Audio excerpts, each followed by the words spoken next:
मेरा नाम मार्जोन है और मैं एबीसी गाजियाबाद का कनिष्ठा का मेंबर हूँ। मैं धन्यवाद करता हूँ सबसे पहले खुदा यीशु मसीह का कि उसने पूरी साल मुझे संभाला है। उसने पूरे साल मेरे को अपनी बातें बढ़ाया है और सन 2019 मेरे लिए बहुत बड़ी आशीष का कारण रहा है, क्योंकि उद्धार तो मैंने बहुत पहले ही पा लिया था और पर फिर भी मैं खुदा आपसे थोड़ा दूर था। कुछ बातों में कुछ चीज़ें ऐसी थी कि मैं जो मैं देख नहीं पाता था, ना कर पाता था, क्योंकि मैं दूर था खुदा से। और जैसे मैंने आगे नहीं थे कुछ समझ नहीं पाते थे, कुछ सोच नहीं पाते थे, तो हर चीज़ में मतलब दोस्त पूरी गलत यारी दोस्ती में सब चीज़ों में रहते थे। इसलिए उस वक्त हम थोड़ा दूर थे और सोच नहीं पाते थे, बाइबल नहीं पढ़ पाते थे। टाइम मिलता था जब भी सोचते नहीं थे, बाइबल का टाइम मिलता था बाइबल नहीं पढ़ते थे। मम्मी बोलती रहती थी बेटा बाइबल पढ़ ले, पर कभी सुनी नहीं। पर मैं धन्यवाद देता हूँ खुदा आपका कि उसने मुझे गाजियाबाद के कलीसिया से जोड़ा है और सन 2019 को मेरे लिए बहुत आशीष का कारण रहा है, क्योंकि सन 2019 में मैंने खुदा को लिटरली बहुत अच्छे से जाना है और करीब से परखा है, क्योंकि उसने मेरे जीवन में बहुत अच्छे काम किए हैं। और जैसा कि उसके वचन में भी ये चीज़ लिखी हुई है कि तुम मेरी भेड़ें हो और मैं तुम्हें खोने नहीं दूंगा। और हम जानते हैं कि हम उसकी भेड़ें हैं, अगर हम उसके पास से जाते हैं तो हमें अपने पास बुला लेता है। जैसे कि हमारी स्टोरी है, जिसकी एक चरवाही 100 भेड़ें होती, उसमें से उसकी एक भेड़ खो जाती है, तो अपनी एक भेड़ ढूंढने के लिए परेशान हो जाता है, उसे ढूंढता रहता है, तो उसे उधर जाता रहता है और ढूंढता रहता है, देखता रहता है मेरी भेड़ कहाँ चलेगी।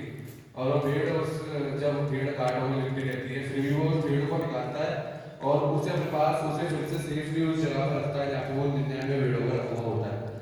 और मैं जानता हूँ कि जब आप हमें कभी भी अपने आप से दूर नहीं होने देगा और ना कभी होने देता है। वो हमारे साथ आज भी है, कल भी है और हमेशा रहेगा, चाहे आपके साथ कोई हो या ना हो, क्योंकि दुनिया के लोग तो टेम्परेरी है, वो तो सिर्फ टेम्परेरी होते हैं और टेम्परेरी ही रहेंगे। पर यीशु मसीह हमारे टेम्परेरी नहीं है, वो हमारे साथ हमेशा रहेगा। हमारे दुख तकलीफों में हमें कभी बार लगता है कि यीशु मसीह ने हमारे साथ छोड़ दिया, कभी बार लगता है दुआ करते हैं जवाब नहीं मिला तो यीशु मसीह ने हमारा साथ छोड़ दिया। पर मैं आपको एक चीज़ बताना चाहता हूँ कि उस दुआ करके ये मत सोचिए कि हमारा जवाब हमें जल्दी मिल जाएगा। दुआ करिए और जवाब मत देखिए, क्योंकि जवाब खुदा यीशु मसीह अपनी तरफ से जब उसने समय रखा होगा जब भी मिलेगा।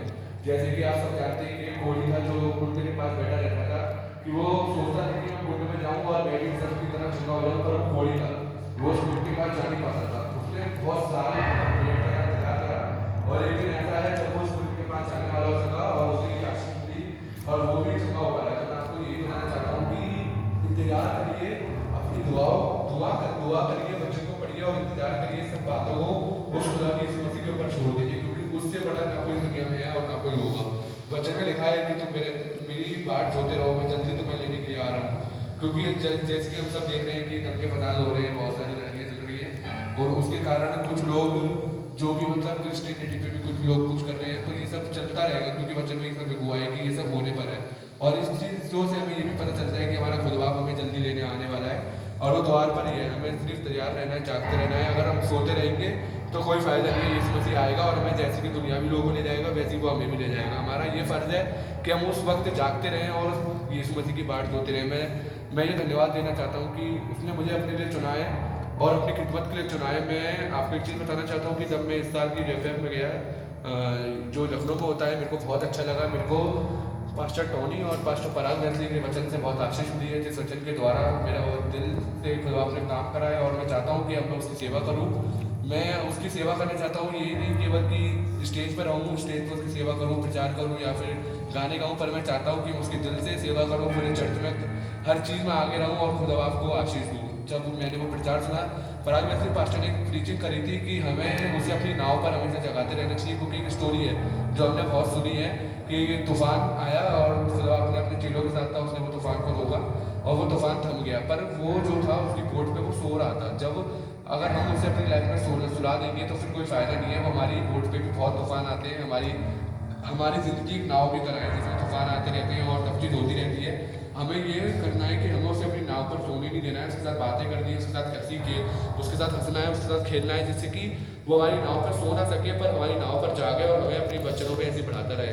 और टोनी अंकल ने भी एक चीज़ बताई थी जिससे मैं बहुत आशीष पाता हूँ। उन्होंने बताया था कि दुनियावी लोग तो तुमसे बहुत कुछ कहेंगे, पर तुम उस दुनियावी लोगों की बातें ना सुनकर स्वर्ग की ओर देखना, क्योंकि स्वर्ग की ओर जब हम देखते हैं तो हमें स्वर्ग की ओर से आती हुई वो सेना और खुदावंद हमें दिखेगा जो इस दुनिया में हमें लेने के लिए आ रहा है। तो मैं आपसे ये दरख्वास्त करना चाहूँगा कि जब भी आपको अगर दुनिया में कोई कुछ कहता है या फिर कोई कुछ जो भी कुछ मतलब आपको पीछे करने की कोशिश करता है, तो आप उसकी बातें ना सुने,